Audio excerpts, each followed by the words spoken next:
ಎಲ್ಲರಿಗೂ ನಮಸ್ಕಾರ. Welcome back to my channel. ನಾನಿವತ್ತು ಒಂದು ಒಳ್ಳೆ ವಿಷಯದ ಬಗ್ಗೆ ನಾನು ನಿಮಗೆ ಹಂಚ್ಕೊಳ್ಳೋದಕ್ಕೆ ಇಷ್ಟಪಡ್ತಾ ಇದ್ದೀನಿ. ಅದು ಏನಪ್ಪ ಅಂತಂದರೆ ನನ್ನ ಪರ್ಸ್ನಲ್ ಎಕ್ಸ್ಪೀರಿಯೆನ್ಸ್ನ ನಾನು ನಿಮ್ಮ ಹತ್ರ ಶೇರ್ ಮಾಡೋದಕ್ಕೆ ಇಷ್ಟಪಡ್ತಾ ಇದ್ದೀನಿ.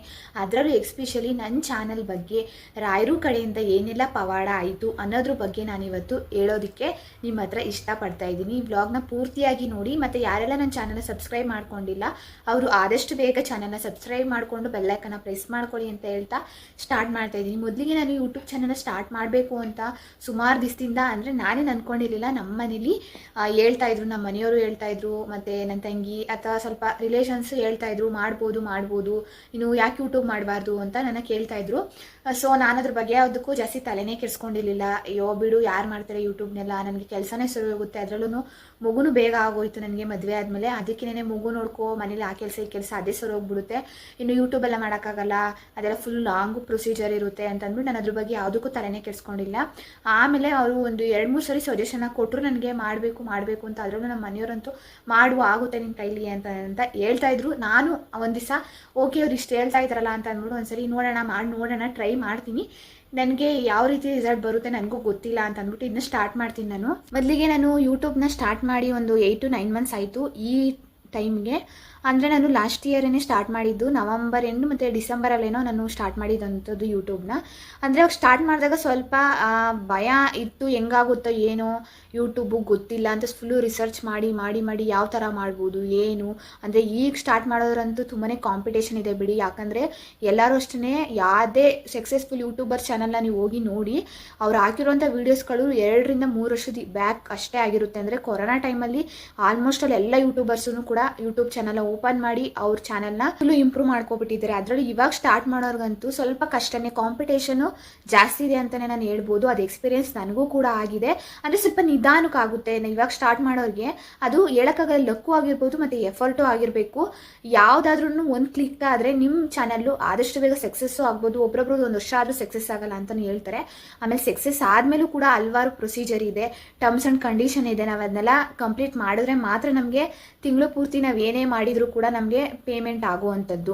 ಇದನ್ನ ಸ್ಟಾರ್ಟ್ ಮಾಡೋರಿಗೆ ಗೊತ್ತಿರುತ್ತೆ ಅದ್ರ ಎಕ್ಸ್ಪೀರಿಯನ್ಸ್ ಹೇಗೆ ಏನು ಅಂತ. ನಾನು ಅದನ್ನೆಲ್ಲ ಇನ್ನೊಂದು ವೀಡಿಯೋದಲ್ಲಿ, ನೆಕ್ಸ್ಟು ನಂದು ಅಪ್ಕಮಿಂಗ್ ವೀಡಿಯೋದಲ್ಲಿ ನಾನು ತಿಳಿಸ್ಕೊಡ್ತೀನಿ ಯಾವ ಥರ ನಂದು ಎಕ್ಸ್ಪೀರಿಯನ್ಸು ಯೂಟ್ಯೂಬ್ ಚಾನಲ್ ಬಗ್ಗೆ ಅಂತ.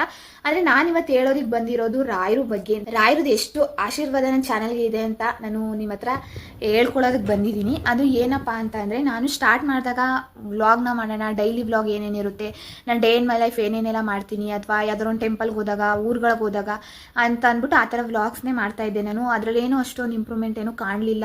ಓಕೆ ಅನ್ನೋ ರೀತಿ ಬರ್ತಾ ಇತ್ತು. ಅಂದರೆ ನನಗೆ ಒಂದು ಸ್ವಲ್ಪ ದಿವಸ ಮಾಡಿದೆ, ಆಮೇಲೆ ಯಾಕೋ ಕಾನ್ಸಂಟ್ರೇಷನು ಕಮ್ಮಿ ಆಯಿತು. ಅಯ್ಯೋ ಹೋಗಿ ಯಾರು ಮಾಡ್ತಾರೆ, ಏನು ವ್ಯೂಸು ಆಗ್ತಿಲ್ಲ ಮುಂದಕ್ಕೆ, ಅಂದರೆ ರನ್ನೇ ಆಯ್ತಾ ಇಲ್ವಲ್ಲ. ಅಂದರೆ ಒಂದು 100 ಸಬ್ಸ್ಕ್ರೈಬರ್ ಆಗಿದ್ದು ನನಗೆ ಗೊತ್ತೇ ಆಗಿಲ್ಲ, ಎಷ್ಟು ಬೇಗ ಆಗಿಬಿಟ್ರು. ಆಮೇಲೆ 100 ಮೇಲೆ ನನಗೆ ಸಬ್ಸ್ಕ್ರೈಬರು ಆಗ್ತಾಯಿಲ್ಲ, ಈ ಕಡೆ ವ್ಯೂಸು ಆಗ್ತಾಯಿಲ್ಲ.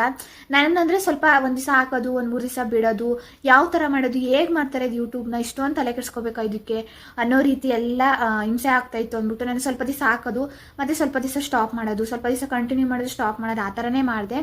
ಆಮೇಲೆ ಒಂದು ಸರಿ ಅನಿಸ್ತು ನನಗೆ, ಇಲ್ಲ ಇದು ಚಾಲೆಂಜಿಗಾಗಿ ತಗೊಳ್ಳೇಬೇಕು, ಏನಕ್ಕಾಗಲ್ಲ, ಎಲ್ಲರೂ ಮಾಡ್ತಾ ಇದ್ದಾರೆ ತಾನೇ. ನಾವು ಯಾವುದೇ ಒಂದು ಜಾಬ್ ಹೋದ್ರೂ ಅಷ್ಟೇ ಅಲ್ವಾ, ನಾವು ಮಂತ್ ಎಂಡಲ್ಲಿ ನಮಗೆ ಸ್ಯಾಲ್ರಿ ಕೊಡ್ತಾ ಇದ್ದಾರೆ ಅವರು ಅಂತಂದರೆ, ನಾವು ಮಂತ್ ಎಂಡಲ್ಲಿ ಅವ್ರ ಕೆಲಸನ ಕಂಪ್ಲೀಟ್ ಮಾಡಿಕೊಟ್ರೆ ಅಲ್ವಾ ನಮ್ಗೆ ಸ್ಯಾಲ್ರಿನ ಕೊಡೋ ಅಂಥದ್ದು. ನಾವು ಮಂತ್ ಫುಲ್ಲು ನಾವು ಅವ್ರು ಕೊಟ್ಟಿರೋ ಕೆಲಸನ ಮಾಡ್ದೇ ಅರ್ಧಂಬರ್ಧ ಮಾಡಿ ಆಗ್ತಾಯಿಲ್ಲ ಬಿಟ್ಬಿಡೋಣ ಅಂದರೆ ಅವ್ರು ನಮಗೆ ಪೇಮೆಂಟ್ ಮಾಡ್ತಾರಾ?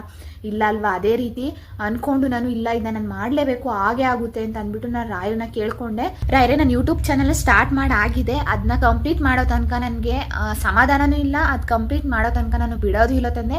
ನಿಮ್ಮ ಆಶೀರ್ವಾದ ನನಗೆ ಬೇಕು ತಂದೆ. ನಾನು 1 ತಿಂಗಳು ಅಷ್ಟೇನೆ ತಂದೆ, ಇದೊಂದು ತಿಂಗಳು ಮಾತ್ರ ನಾನು ಎಫರ್ಟ್ ಹಾಕಿ ಏನೇನೆಲ್ಲ ಕಂಟೆಂಟ್ ಮಾಡ್ಬೋದು ಅಂತ ನಾನು ಯೋಚನೆ ಮಾಡ್ತೀನಿ ತಂದೆ. ಯಾವ ಕಂಟೆಂಟ್ ಮಾಡಿದ್ರೆ ನನ್ನ ಚಾನಲ್ ಗ್ರೋ ಆಗುತ್ತೆ ಅನ್ನೋದ್ರ ಬಗ್ಗೆ ನೀವು ನನಗೆ ದಾರಿನ ತೋರಿಸ್ಬೇಕು ತಂದೆ, ನೀವು ನನ್ನ ಜೊತೆಗೆ ಇರಬೇಕು ತಂದೆ ಅಂತ ನಾನು ರಾಯರು ಅಲ್ಲಿ ಕೇಳಿಕೊಂಡು ನಾನು ಅದು 1 ತಿಂಗಳು ಎಫರ್ಟ್ ಹಾಕ್ಮೇಲೆ 6-7 ತಿಂಗಳಿಂದ ಆಗದೆ ಇರೋದು 1 ತಿಂಗಳಲ್ಲೇ ನನ್ನ ಚಾನಲ್ ಮಾನಿಟೈಸೇಷನ್ ಆನ್ ಆಗಿದೆ. ಸೊ ಇವಾಗ ನೀವು ನೋಡ್ಬೋದು, ಸಬ್ಸ್ಕ್ರೈಬರ್ 1000 ಮೇಲಿರ್ಬೋದು ಸದ್ಯಕ್ಕೆ ಈಗಲೇನೆ. ಅಷ್ಟೇ ಮುಂದಕ್ಕೂ ಅದೇ ರೀತಿ ನಾನು ಗ್ರೋನ ಮಾಡ್ಕೊಂಡು ಹೋಗ್ತೀನಿ. ಯಾವುದೇ ಆಗಿರ್ಬೋದು ಕಾನ್ಸಂಟ್ರೇಷನ್ ಇರಬೇಕು, ನಂಬಿಕೆ ಇರಬೇಕು.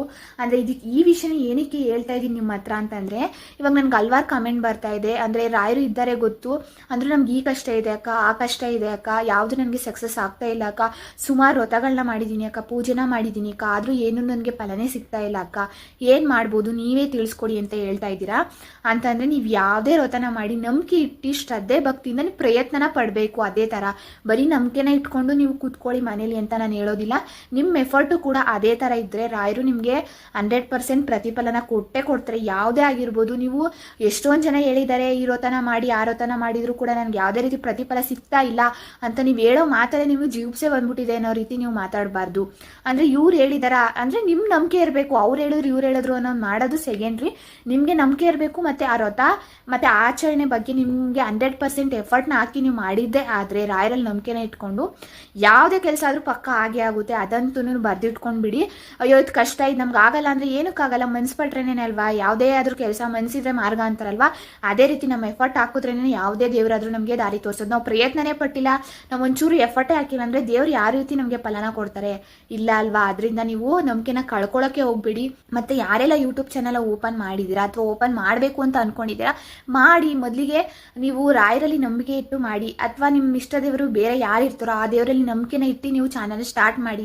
ಇವಾಗ ಸ್ಟಾರ್ಟ್ ಮಾಡಿರೋರು ಇನ್ನು ಮುಂದಕ್ಕೂ ಗ್ರೋತ್ ಆಗಿ ಚೆನ್ನಾಗಿ ಮಾಡಿಕೊಂಡು ಹೋಗಿ ಅಂತ ನಾನು ಹೇಳ್ತಾ ಇದ್ದೀನಿ. ಅದಕ್ಕೋಸ್ಕರ ನಾನು ನನ್ನ ಪರ್ಸ್ನಲ್ ಎಕ್ಸ್ಪೀರಿಯನ್ಸ್ನ ನಿಮ್ಮ ಹತ್ರ ಶೇರ್ ಮಾಡ್ಕೋಬೇಕು ಅಂತ ಅನ್ನಿಸ್ತು. ರಾಯರ ಬಗ್ಗೆ ನಂಬಿಕೆನ ಕಳ್ಕೋಬೇಡಿ ಅಂತ ಹೇಳೋದಕ್ಕೆ. ಅದಕ್ಕೋಸ್ಕರ ನಾನು ಇದೊಂದು ಪುಟ್ಟು ಘಟನೆನ ನನ್ನ ಲೈಫಲ್ಲಿ ಯಾವ ಥರ ಆಯಿತು ಅನ್ನೋದ್ರ ಬಗ್ಗೆ ನಾನು ನಿಮಗೆ ತಿಳಿಸ್ಕೊಡ್ತಾ ಇದ್ದೀನಿ. ಐ ಹೋಪ್ ಇದು ನಿಮ್ಗೆ ಇಷ್ಟ ಆಗಿದೆ ಅಂತ ಅಂದ್ಕೊಂಡಿದ್ದೀನಿ. Thank you for watching.